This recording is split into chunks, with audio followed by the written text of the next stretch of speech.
भाउजूले के गर्नुहुन्न होला भन्नु मिल्छ होला उसलाई थाहा छ मैले होस् डम्बर चक्को सिन चाहिँ क्या अब अहिलेसम्म नाम चाहिँ बाँधो रहेछ 7मा चाहिँ हाफिलीमा फेल भइदिएको धुलाई खाएर त केही छैन सबैभन्दा पहिला माफी गर्ने नै आमा हुन्छ म एकदमै चकचके बदमास ठुलो धन्यवाद म मेरो श्रीमतीलाई दिन्छु सुनाऊ भन्दा भन्दै सुनाउनै नसकेका कुराहरू बुझाउँ भन्दा भन्दै बुझाउनै नपाएका कुराहरू जिन्दगीका व्यस्ततासित थाक लाग्दै बसेका यही नै त हुन् तपाईँ अनि मेरा मनका कुराहरू नमस्कार यहाँहरू सम्पूर्णलाई स्टुडियो कालिम्पोङको कार्यक्रम मनका कुराहरूमा मनका कुराहरूका पहिलो एपिसोडमा स्वागत छ हामीसँग आजको पहिलो गेस्ट हुनुहुन्छ कालिम्पोङ जिल्लाकै सर्वाधिक रक्तदान गर्ने व्यक्ति श्रीमान ध्रुवराज प्रधानज्यू ध्रुवराज दादा यहाँलाई धेरै धेरै स्वागत छ हाम्रो पहिलो कार्यक्रममा नमस्कार कालिम्पोङ स्टुडियो साथै हाम्रा कालिम्पोङमा यस स्टुडियोबाट हेर्नुहुने सम्पूर्णलाई म धन्यवाद दिँदछु सर्वप्रथम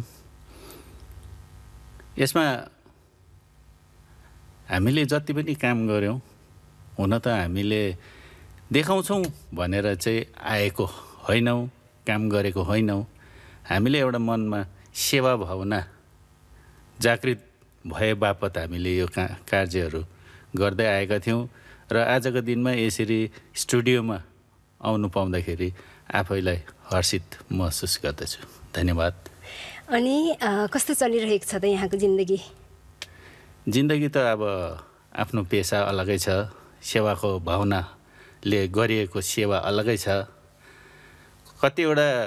कार्यक्रम यस्तो खालको समयमा हुन्छ कि आफ्नो व्यक्तिगत जीवनको व्यस्तता रहँदा पनि यो सेवाको कामलाई हामीले छोड्नु सक्दैनौँ त्यस्तो समयमा पनि हामीले सेवा कार्य गर्नै पर्छ र यसरी नै चलेर आइरहेको छ अनि सर्वप्रथम आज यहाँलाई हामीले पहिलो गेस्ट निम्ति आएका थियौँ र एकदमै हामी खुसी पनि छौँ 71 पल्ट तपाईले रक्तदान दिइसक्नु भएको छ हैन हालसम्म अनि दार्जिलिङ कालिम्पोङ जिल्लाकै सबैभन्दा धेरै रक्तदान गर्ने व्यक्ति चुनिनु भएको छ कस्तो महसुस गर्नुहुन्छ महसुस त अब हुन त हामीले अब सेवाका लागि गरेको कार्य भएको कारणले गर्दाखेरि विशेष खुसीको महसुस चाहिँ जुन दिन ब्लड दिन्छु है हजुर कसैको ज्यान बाँच्छ भनेर चाहिँ एउटा खुसी लाग्छ त्यो गर्दाखेरि आफूलाई गर्व पनि लाग्छ कि मैले यो संसारमा आएर अरु के गर्नु नसके तापनि आफ्नो रगत दिएर कसैको ज्यान बचाउन म लागि परेको छु र अनि साथसाथै म मेरा साथीभाइहरूलाई पनि यस क्षेत्रमा अग्रसर गराइकिन कसैको ज्यान बचाइदियोस् भनेर मैले उहाँहरूलाई प्रेरणा स्वरूप काम गर्ने मौका पाउँदाखेरि म अति नै खुसी छु एकदमै राम्रो है किनभने रक्तदानलाई एकदमै सर्वश्रेष्ठ दान पनि भनिन्छ रक्तदान जीवन दान अनि यहाँले चाहिँ सबैभन्दा पहिलो रक्तदान चाहिँ कति वर्षको उमेरमा गर्नुभएको थियो वर्षको उमेर भन्दाखेरि चाहिँ म 23 वर्षको थिएँ 22-23 वर्षको त्यस समय हुन त त्योभन्दा अगाडि स्कुलको समयमा हाम्रो पिआर सर हुनुहुन्थ्यो हैन पिआर सरले अब हस्पिटलबाट कतिवटा त्यो समयमा अहिलेको जस्तो थिएन अन्त हस्पिटलमा बिमारी हुँदाखेरि चाहिँ सबैभन्दा नजिक स्कुलै एसयुएमआई स्कुल र स्कुलमा मान्छे पठाउँदाखेरि चाहिँ सरले चाहिँ हामीलाई चाहिँ अब एउटा क्लास डल्लैलाई जा तिमीहरू गएर रक्तदान गरेर आइज भनेर पठाउनुहुन्थ्यो तर हामीलाई त्यो समय रक्तदान भनेको के हो के वास्तै थिएन खाली क्लासबाट निस्किनु पायो भने भयो ढुक्कै हुन्थ्यो हैन अन्त हुटुटुटु जान्थ्यो तर मेरो वेट चाहिँ 45 केजी भएकोले गर्दा पहिल्यै रिजेक्ट हुन्थ्यो म गर्दाखेरि हामीले त्यहाँ अब जो हेभी वेटहरू हुन्थ्यो उनीहरूले ब्लड दिन्थ्यो त्यसरी आउँदै गर्दा अब त्यतिकै स्कुलको लाइफ त्यतिकै सक्यो होइन। 1990 सालमा स्कुल सकेँ मैले। त्यहाँदेखिको 90 सालदेखि कलेज कालिम्पोङ कलेज जोइन गरे पश्चात अब कलेजमा त्यति ब्लडको लागि भन्ने मान्छे बोलाउने मान्छे कोही पनि हुँदैन थियो। आफ्नो क्षेत्रमा आफ्नो हिसाबले हिँडिराखेकै हुन्थ्यो। अन्त एक दिन चाहिँ हामी चाहिँ ब्याडमिन्टन प्र्याक्टिस गर्दै थियौँ। कालिम्पोङमा एउटा ठुलो टुर्नामेन्ट हुन्थ्यो रेनबो क्लबद्वारा आयोजित त्यति बेला। अन्त त्यो चाहिँ हामी प्र्याक्टिस गर्दै थियौँ। अन्त प्र्याक्टिस गर्दै गर्दा डाक्टर मल्लिक नर्सिङ होमबाट हामीलाई खबर आयो। अन्त गाउँकै रहेछ एकजना बिमारी जसको चाहिँ ट्विन्स नानी जन्म हुनेवाला रहेछ होइन। अन्त त्यसमा चाहिँ रगतको खाँचो परेको हुँदाखेरि चाहिँ डाक्टरले चाहिँ हामीलाई खबर पठाउनु भयो। हामी प्र्याक्टिस छोडेर सबैजना नर्सिङ होममा पुग्यौँ। पुग्दाखेरि चाहिँ उहाँलाई चाहिएको रहेछ ए पोजिटिभ। तर हामी कसैलाई पनि थाहा थिएन कि कसको ब्लड ग्रुप चाहिँ के हो भनेर। त्यहाँदेखिको सबैजनाले लाइन बसेर त्यहाँ ब्लड टेस्टहरू गऱ्यौँ। ब्लड टेस्ट गर्दाखेरि हामी 6 जना चाहिँ ए पोजिटिभ निस्क्यो। अन्त निस्किँदाखेरि चाहिँ उहाँ बिमारीको चाहिँ हेमोग्लोबिन एकदमै कम्ती भएकोले गर्दा चाहिँ 11 युनिट ब्लड चाहिएको। किनभने अपरेसन गर्दाखेरि पनि ब्लिडिङ एक्सेस हुन्छ भनेर। अन्त हामीलाई चाहिँ त्यति बेला एउटै चिज सिकाउनु भयो कि तिमीहरूले जुन चाहिँ ब्लड दिँदैछस् यो दिएको चाहिँ एकदमै राम्रो। किनभनेदेखिलाई चाहिँ यो ब्लड दिँदाखेरि आमा सँगसँगै 2 जना नानी बाँच्छ, 3 जनाको ज्यान बाँच्दैछ भन्दाखेरि त्यहाँदेखि हुन्छ हामी दिने भन्यो। अब त्यति बेलासम्म हामीलाई चाहिँ ब्लडको विषयमा के पनि थाहा थिएन। त्यहाँदेखि हामीले ब्लड दियौँ। 6 जनाले ब्लड दिएपछि त्यहाँदेखि अपरेसन स्टार्ट भयो। त्यहाँदेखि 5 जना चाहिँ अझै खोजेर ल्याउनु पर्ने। त्यहाँदेखि अब कसरी खोज्ने कहाँ खोज्ने त्यो के पनि थाहा थिएन। अहिलेको जस्तो यो मोबाइलको सामाजिक सञ्जालको फेसिलिटी थिएन। अन्त हामीले बाटोमा हिँडेको मान्छेलाई ब्लड दिनुहोस् न एकजना बिमारीलाई चाहिएको छ भन्दै जतिजना पनि बाटोमा हिँड्छ त्यो सबैलाई नै हामीले रिक्वेस्ट गऱ्यौँ है, गुहार माग्यौँ। गर्दाखेरि 11 युनिट पनि पुग्यो। अन्त 2 जना नानी पनि स्वस्थ जन्म भयो है। तर त्यसको 1 हप्ता बादमा चाहिँ बिचरा 1 हप्ता 10 दिन यस्तै बादमा चाहिँ आमा बित्नुभयो होइन। तर आमा बित्नु हुँदाखेरि अब हामीलाई त्यसमा एकदमै दुःख चाहिँ भयो। तर अर्कोपट्टि चाहिँ कमसेकम हामीले 2 जना नानीलाई त नयाँ जीवन दिनु सक्यौँ भनेर चाहिँ सबभन्दा प्रथम मेरो रक्तदानमा चाहिँ मैले त्यही महसुस गरेँ। भनेपछि तपाईँले यो रक्तदानमा प्रेरणा पाउनु भएको नै त्यो 2टा नानीबाट चाहिँ सुरु भयो है। 23 वर्षको उमेरबाट चाहिँ तपाईँले रक्तदान दिनु सुरु गर्नुभयो र अहिलेसम्म पनि यथावत नै छ है। खासमा चाहिँ यो रक्तदान चाहिँ 18 वर्षदेखिको कति 65 इयर्ससम्म चाहिँ पाउने रहेछ होइन। रेगुलर डोनरले चाहिँ 65 इयर्ससम्म दिनु सक्छ। जसको चाहिँ 18 वर्षदेखि उसले या होस् या 25 वर्षदेखि होस् कन्टिन्युस दिँदै जाँदैछ भनेदेखिलाई चाहिँ उहाँले चाहिँ 65 इयर्ससम्म चाहिँ दिनु सक्छ। किनभने मेन पोइन्ट चाहिँ यहाँ आउँछु म यो कुरामा है। मनको कुरा हामीले सुनेका छौँ रक्तदान जीवनदान, रक्तदान महादान। केवल यो एउटा पोइन्टलाई मात्रै हामीले फोकस गरेका छौँ। हुन चाहिँ हामीले कसैलाई भन्दाखेरि पनि यही एउटा प्रकल्प छ है। हामीले पैसा दिएर सहयोग गर्नुको लागि पैसा हुनु पर्यो होइन। अब कसैलाई काम गरेर सहयोग गर्नु पर्यो भनेदेखिलाई आफ्नोमा ताकत हुनु पर्यो। तर त्यो काम गरेर सहयोग पनि पुर्याउन नसक्ने, पैसाले पनि सहयोग पुर्याउनु नसक्ने, तर आफ्नोमा भएको भित्रको जुन चाहिँ छ हाम्रोमा शक्ति त्यसलाई नदेख्ने प्रकारले चाहिँ सहयोग पुर्याउनु सक्ने चाहिँ एउटा रक्तदान हो। रक्तदानको मार्गले चाहिँ कसैलाई जीवनदान दिन्छ भनेदेखिलाई त्यो जतिको ठुलो दान चाहिँ केही छैन भनेर हामीले त्यो भन्छौँ। सँगसँगै भन्दाखेरि अब जुन चाहिँ यो 65 वर्ष है 60 देखि त सरकारले पनि यो केही गर्नु नसक्ने भनेर चाहिँ रिटायर गरिदिन्छ नि भत्ता पनि दिन्छ रिटायर गरिदिन्छ हजुर तर 65 चाहिँ रक्तदानको क्षेत्रमा हालेको चाहिँ के हो भन्दाखेरि चाहिँ हामीले जुन चाहिँ रक्तदान गरेर एउटा लगातार रूपमा रक्तदान गर्छौँ नि है हजुर त्यो 1% चाहिँ जीवनदानमा जान्छ हजुर हैन जसले पाउँछ हामीले जसलाई सेवा गर्छौँ हजुर केवल 1% मात्र हो 99% हामी स्वयंलाई नै फाइदा छ भनेपछि यसको एडभान्टेज बेसी भयो है एडभान्टेज चाहिँ हामी रक्तदाताहरू जति छौँ हजुर आफैमा छ हजुर त्यो चाहिँ के छ भनेदेखिले हामीले रक्तदान गरिसकेपछि जुन चाहिँ हाम्रो रगत शरीरमा पुरानो रगत हामीले दान गरेर नयाँ रगत उब्जनी गर्छौँ त्यसमा हाम्रो अङ्गहरू जति पनि छ हजुर अब जस्तै किडनी भयो लिभर भयो हार्ट भयो हजुर यो चाहिँ एकदमै राम्रो भएर बलियो भएर जान्छ अरू रोगबाट चाहिँ हामी बाँच्न सक्छौँ गर्दाखेरि चाहिँ हामी चाहिँ स्वस्थ हुन्छौँ नि त त्यो स्वस्थ भएको कारणले गर्दा चाहिँ 60 नागेर 65 सम्म पनि दिनु सक्ने चाहिँ लगातार यो अब इङ्ग्लिसमा भनौँ भने इन्स्ट्यान्ट डोनर भन्छ हामीलाई जति बजी हस्पिटलले भन्यो भने पनि हामी रक्तदानको निम्ति एकदमै तयार बसेकै हुन्छौँ तयार है त्यो भएर अब जस्तो वर्षमा एकखेप कहिलेकाहीँ 5 वर्षमा एकखेप यसरी दिँदाखेरि चाहिँ उहाँहरूलाई चाहिँ 60 वर्ष मात्रै हो किनभने उहाँको मेन चाहिँ हाम्रो मिनिमम 6 महिनाभित्रमा चाहिँ ब्लड दिइहालेको छ भने चाहिँ हाम्रो जुन चाहिँ रक्त कोशिका भन्छ त्यो चाहिँ नयाँ बनिन्छ नयाँ बनिँदाखेरि चाहिँ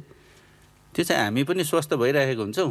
हाम्रोमा नयाँ चाहिँ ब्याक्टेरियाहरू चाहिँ एकदमै त्यो हेल्पफुल ब्याक्टेरिया चाहिँ त्यो भएको कारणले गर्दाखेरि त्यो बिमारीलाई पनि लाभ हुन्छ नि त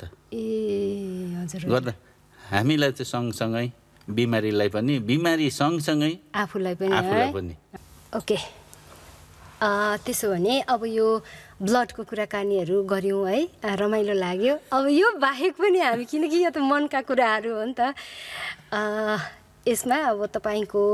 बाल्यकाल कस्तो थियो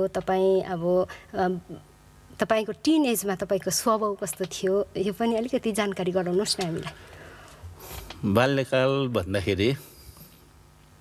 म एकदमै चकचके बदमास है अब यति साह्रो कि मैले बिहा गर्दाखेरि गाउँकोहरूले कसरी बिहा गर्यो यसले यो त बिहा गर्ने नेचरकै थिएन भन्ने चाहिँ अब भने चाहिँ म कति बदमास थियो होला है अब घरको मुनिपट्टि गुम्बामा परेवा यति बेसी हुन्थ्यो अन्त एकजना बोजू हुनुहुन्थ्यो ऊ चाहिँ मुटुको रोगी हुनुहुन्थ्यो बिमारी चाहिँ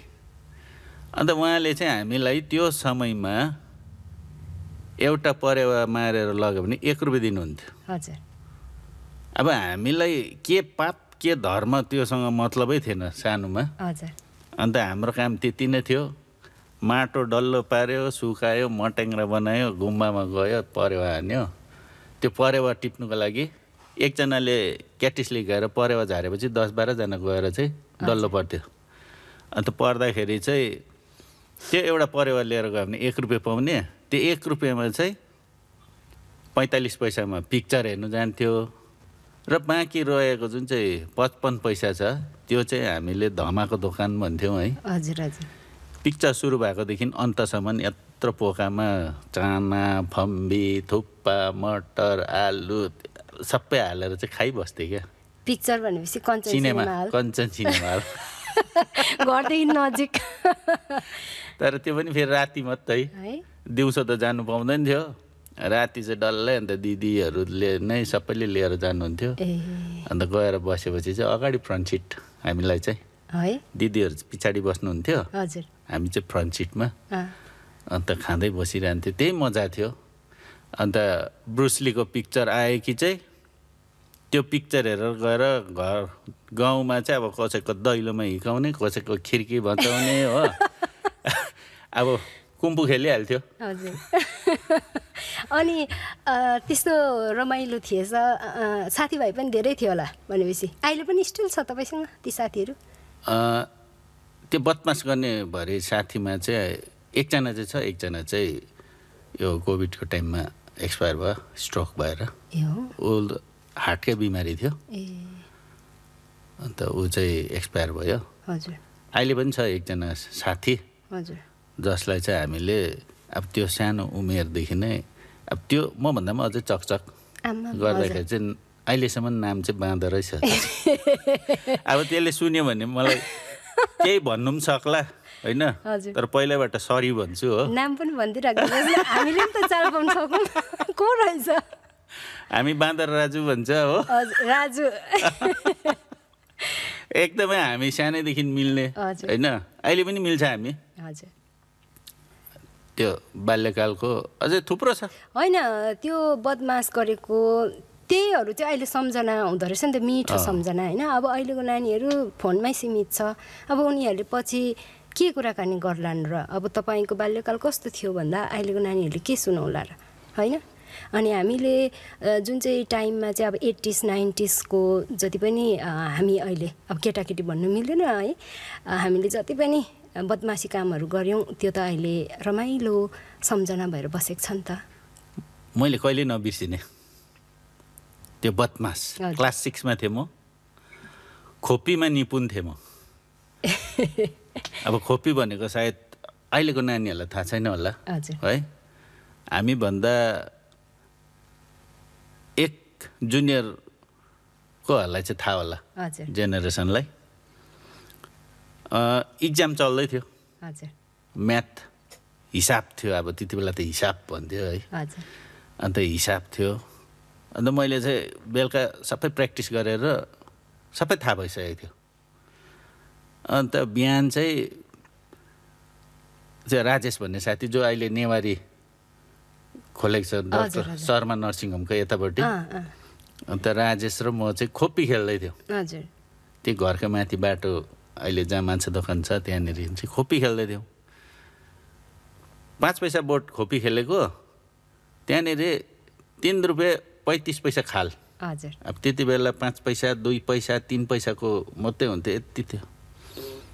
इक्जाम चाहिँ 11 बजीदेखि 10 बजी सकेछ थाहा छैन हामीलाई त्यो खाल मार्नै नसकेको अन्त दिदीहरूले बोलाउन आयो दिदीले बोलाउन आउँदाखेरि एकछिन नि यो मारिहाल्छु नि अन्त जान्छु भन्दै अन्त दिदीले गएर चाहिँ अब माइला दाजु जो 2020 मा बित्नुभयो घरको सेकेन्ड बाउ भएर चाहिँ बस्नु भएको थियो है हाम्रो बुवाहरू बित्नु भइसकेपछि उहाँले नै अब सबै कुरो गर्नुभएको थियो कि उहाँ चाहिँ भयङ्कर स्ट्रिक्ट मुखले भन्दा पहिला चाहिँ हात चलाउनुहुन्थ्यो एकैचोटि स्वाट गरेर आयो अन्धकार भयो केही देखिन यति साह्रो धुलाइ भयो ती सडकमै त्यहाँदेखि घरमा लगेर 200 लिटरको डोलमा चोबालेर सिस्नुले त्यस्तो धुला खाएपछि चाहिँ त्यहाँदेखि चाहिँ आज इक्जाम दिनु पर्दैन फेल भए पनि बस भन्यो फेरि दिदीहरूले चाहिँ मलाई सम्झाएर बुझाएर दाजुलाई फकाएर इक्जाम दिनु लाग्यो आँखाहरू डमडम सुनेको थियो केही नदेख्ने अब त्यति साह्रो चाहिँ धुलाइ भेटेको अहिलेको नानीहरूले त धुलाइको त ध पनि सुनेको छैन त्यहाँदेखि जाँदै थियो अब खाता पेन्सिल केही पनि छैन हातमा फिटहरू केही छैन अन्त मेरो अर्को दाजु साइला दाजु आउँदै रहेछ इक्जाम सकेर अन्त मैले त्यो फिटहरू मागेको त्यसलाई आँखा चिम्मै छ अब हो अन्त यसले चाहिँ अब दाजुको धुला खाएछ भनेर चाहिँ उसले सम्झेछ अन्त मलाई ज्योमेट्री बक्सहरू फिटहरू सबै दियो स्कुलमा गयो अन्त त्यो समयमा हाम्रो बारबी सर एकदमै जोकर सर हुनुहुन्थ्यो है उहाँ पनि अहिले हुनुहुँदैन अन्त ओए कुन चाहिँ केटीलाई जिस्काइस् तँलाई त राम्रोसँगले चिलेछ त भनेर चाहिँ क्या अब बारबी सरले पुरा चिमाटेर गर्ने होइन सर डिस्टर्ब नगर्नुहोस् न मैले आधी घन्टामा चाहिँ पेपर बुझाएँ अब इक्जाम चाहिँ सकेँ आधी घन्टामा पेपर पनि बुझाएँ है अन्त सरले ए के लेखिस् तैँले सर म घर जान्छु भनेर पेपर दिएँ मैले अब मैले इक्जाम गरेँ के गरेँ कसो गरेँ के लेखेँ अब केही थाहा छैन अब हजुर भरे ठुलो इक्जाम थियो त्यो चाहिँ त्यहाँदेखिको रिजल्ट भयो पास भएछु होइन त्यहाँदेखि प्राइज डेमा चाहिँ मलाई बोलायो स्टेजमा बोलाउँदाखेरि त्यो हिसाबमा नै फर्स्ट प्राइज दियो जेमा चाहिँ धुलाई खाएको मैले आँखा चिम्म भएर आधी घन्टामा गुड लक भएछ त दाजुको धुलाई त्यहाँदेखि मैले घरमा गएर के भने कि प्रत्येक इक्जाममा कुट्नुहोस् ल भनेको मैले अब बदमास चाहिँ त्यति साह्रो है अन्त मेरो अर्को दाजु चाहिँ 8मा थियो हजुर ऊ चाहिँ फेल भयो हजुर फेल हुँदाखेरि चाहिँ हुने चाहिँ त्यो एउटा के दुईवटा जोजन परेको होला कि हजुर अब म पास भएको त्यो फेल भएको घरमा चाहिँ रस्ताना होइन मलाई भन्दा बेसी चाहिँ रस्ताना उसलाई दियो फेरि हजुर अन्त दिँदाखेरि चाहिँ मैले के सोचेँ फेल भयो भने त रस्ताना पाउँदो रहेछ फर्स्ट भयो त पाउँदैन रहेछ फेल भयो भने त रस्ताना पाउँदो रहेछ भनेर चाहिँ नि क्लास 7मा चाहिँ हाफ इयरलीमा फेल भइदिएको धुलाई खाएर त केही छैन अब बुद्धि चाहिँ त्यस्तो हुन्थ्यो रहेछ अब है सानो हुँदाखेरि त्यति बेला है अहिलेको नानीहरूको भन्दा त्यति बेलाको हाम्रो अलिक बुद्धि कमै थियो होला उनी अहिलेकोहरू त यति साह्रो चट्टु चङ्खो छन् त नानी होइन अहिलेकोलाई त फेसिलिटी पनि बेसी पाएर होला नि त अब हामी चाहिँ 5जना दाजुभाइ 5जना दिदी बहिनी 10जना पढ नपढ मतलबै छैन स्कुल हालिदियो आमा बाउले स्कुल गयो पनि जा नगए पनि नजा भन्ला जस्तो फेरि हाम्रो बुवा चाहिँ अब हाम्रो दोकान थियो जस्तो हाटमा जानु पर्थ्यो सोमबार गोरुबथान जान्थ्यो मङ्गलबार लाभा जान्थ्यो होइन यसरी अब बुधबारे जान्थ्यो त्यसरी चाहिँ शनिबारको दिन मात्रै हामीसँग भेट हुन्थ्यो आइतबार रम्फू गइहाल्नुहुन्थ्यो आइतबार रम्फू जाँदाखेरि पनि मलाई चाहिँ त्यो कहिले पनि बिर्सिँदिनँ क्लास 3मा थिएँ म व्यापार गर्नु सिकाउनु भएको हुनु चाहिँ त्यति बेला अहिले सम्झिँदैछु कि व्यापार गर्नु सिकाउनु भएको थियो रहेछ यो एउटा काठको ट्रेमा डोरी बाँधिनुहुन्थ्यो त्यहाँ चाहिँ झिङ्गाको उडुसको साङ्लीको यो दबाईहरू त्यो हुन्थ्यो र म चाहिँ हिँड्नु पर्थ्यो प्याउडुस झिङ्गा साङ्ली मार्नेको दबाई लानुहोस् भनेर चाहिँ त्यसरी पनि बेचेको छु राम्रो नि आइडिया त नि तर अहिले पनि कुनै भारी बोक्नु पर्यो भने मलाई लाज लाग्दैन किनभने मैले स्कुल पढ्दाखेरि पनि त्यो काम गरेँ स्कुल पढिसकेर जब बुवा बित्नुभयो 97मा 2005सम्म चाहिँ मैले यो दोकान छोडिनँ भाँडाको दोकान थियो त्यो गरि नै राखेको थिएँ अन्त त्यो सँगसँगै यता गाडी पनि कुदाउँदै थिएँ हो पार्ट टाइम अब गाडी कुदाउँदै थिएँ डाक्टर मल्लिकै कुदाउँथेँ गाडी चाहिँ अन्त कोही बेला कहाँ जानु भन्थ्यो कोही बेला कहाँ जानु भन्थ्यो त्यसरी गाडी कुदाउँथेँ त्यहाँदेखिको पछि हस्टेलको गाडी पनि कुदाएँ त्यहाँदेखि 2005मा चाहिँ हस्टेलबाट चाहिँ अन्त भेना बाहिर जानुहुने रहेछ भेनाको भुटानमा हुने रहेछ र भाइले चाहिँ आफै गाडी किनेर यो स्कुल ड्युटी आफै गर्नु भनेदेखि चाहिँ 2005देखि चाहिँ जति कमाएको पैसा छ त्यसले चाहिँ गाडी किनेर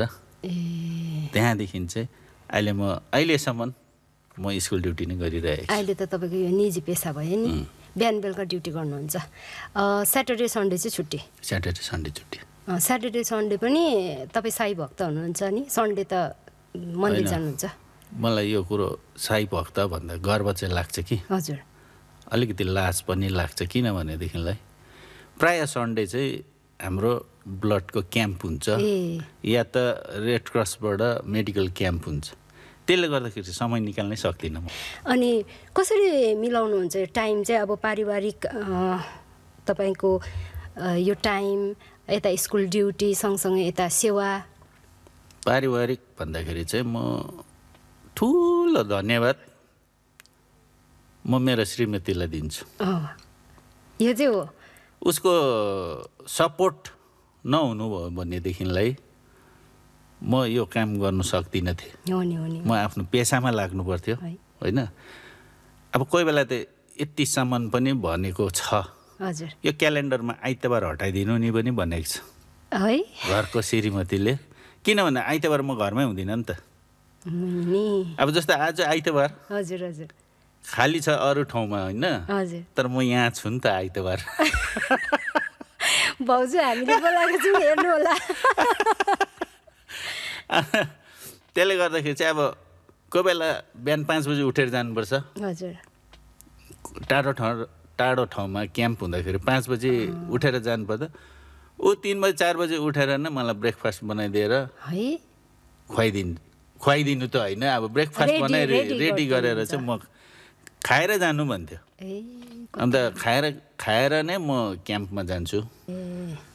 त्यो कारणले गर्दाखेरि चाहिँ यो फोन हजुर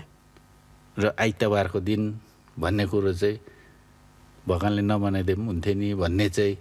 घरबाट आउँछ क्या। अब उहाँलाई पनि त लाग्दो होला नि त, टाइमसँग बिताउँ है, त्यस्तो हुन्छ नि त। अनि हामीले यो कुरा गर्दै जाँदाखेरि चाहिँ अब बाल्यकालको त सुनिहाल्यो, क्लास 8 सम्मको सायद सुन्यो। त्यहाँदेखि मलाई सुन्नु मन परेको चाहिँ यता टिनेजको के, अब त्यति बेला चिठीको जमाना थियो नि त, प्यारहरू भयो होला, सुनिदिउँ न दाजुको। अब भाउजूले के गर्नुहुन्न होला भन्नु मिल्छ होला, उसलाई थाहा छ। सुनिदिउँ न हामी पनि।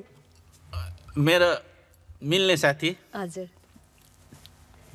त्यो बेलाको चाहिँ हाम्रो झुन्ड बेग्लै थियो कि, अनि त्यति बेलाको समय नै अर्कै थियो। हजुर अब त्यो चिठी उपासकमा आएर 1 रुपियाँ 2 रुपियाँमा कार्ड किन्नुपर्ने होइन, कार्डमा माथि चाहिँ नाम लेख्दैन थियो, डियर लेखेर पानाको नक्सा हो, मुनि चाहिँ आफ्नो नाम एकदम पानाको नक्सा हुनै पर्ने अब हो। अन्त बिटा हुन्थ्यो हाम्रो गोजीतिर। अन्त तर त्यो पनि 8 देखिको 12 सम्मको होइन, त्यति बेला चाहिँ लाटै थिए भनौँ न। हजुर अन्त कलेज पढ्दाखेरि अन्त हामी 2 जना,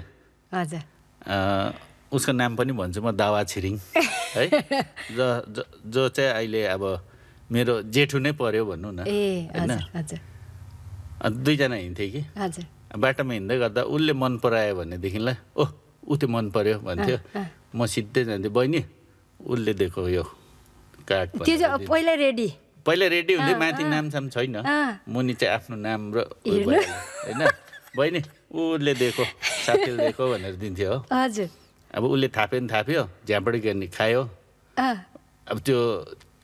अन द स्पोट जे हुन्छ। त्यहाँदेखिको त्यसो त त्यो केटी पनि अन द स्पटै पायो नि पहिल्यै दिन देखेको त होइन।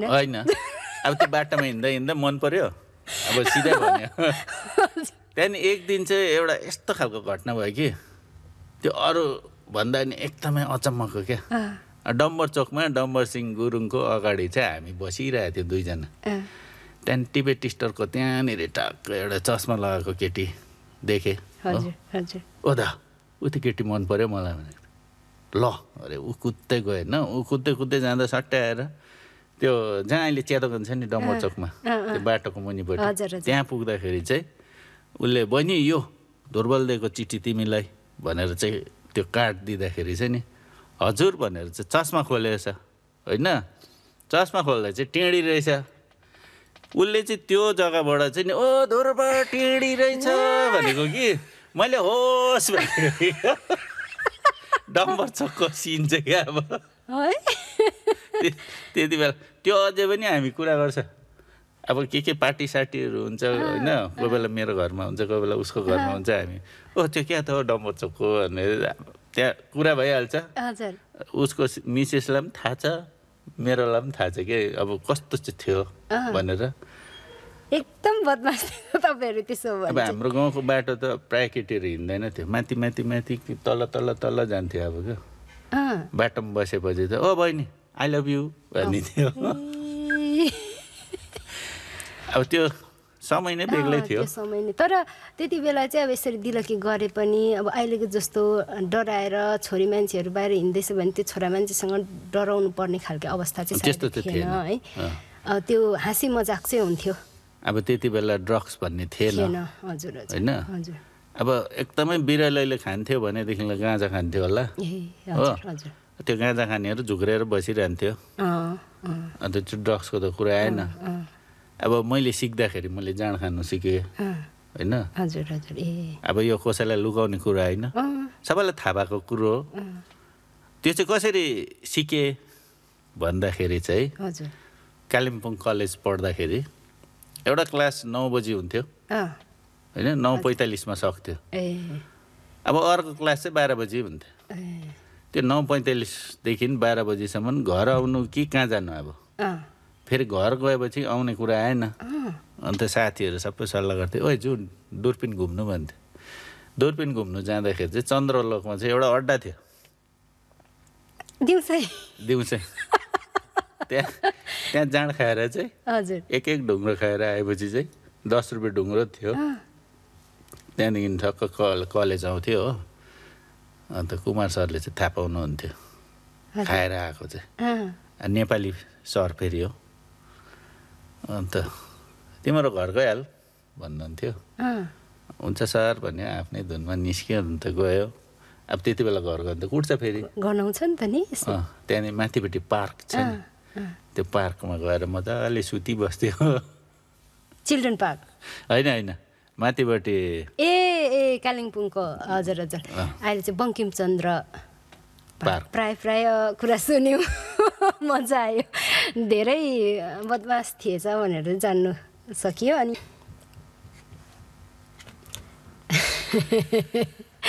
अब अन्तर्राष्ट्रिय आमा दिवसको दिन आउनुभएको छ है हाम्रो आजदेखिकै सुरु भएको छ